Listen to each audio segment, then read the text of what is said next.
കൊല്ലം ചക്കുവള്ളിയിൽ സ്വകാര്യ ബസ്സുകളുടെ മത്സരയോട്ടത്തിനിടെ അപകടം. ഗർഭിണി ഉൾപ്പെടെ 3 പേർക്ക് പരിക്കേറ്റു. മത്സരയോട്ടം നടത്തിയ ബസ്സുകൾ പിടിച്ചെടുത്ത് ശൂരനാട് പോലീസ്.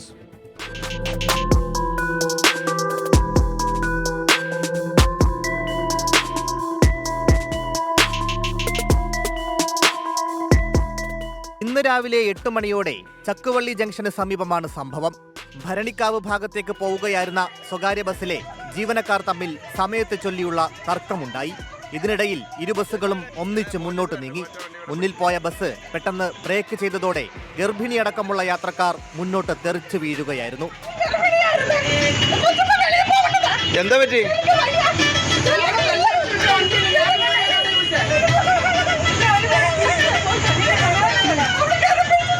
ശൂരനാട് കലതിവിള ജോസി ജോസ്, കല്ലട സ്വദേശിനി ലിജി, പോരുവഴി മണ്ണൂർ വീട്ടിൽ ഗീത എന്നിവർക്കാണ് പരിക്കേറ്റത്. ഒരാളുടെ കാലിനും പൊട്ടലുണ്ട്. ഇതോടെ നാട്ടുകാർ ബസ്സുകൾ തടഞ്ഞിടുകയായിരുന്നു.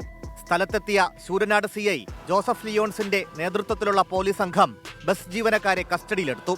അലക്ഷ്യമായ ഡ്രൈവിംഗിനും അപകടകരമായ രീതിയിൽ വാഹനമോടിച്ചതിനുമടക്കം കേസും രജിസ്റ്റർ ചെയ്തു. സ്വകാര്യ ബസ്സുകളുടെ മത്സരയോട്ടം തടയാൻ കർശന പരിശോധന വരും ദിവസങ്ങളിൽ ഉണ്ടാകുമെന്ന് ശൂരനാട് പോലീസ് പറഞ്ഞു. 24 കൊല്ലം.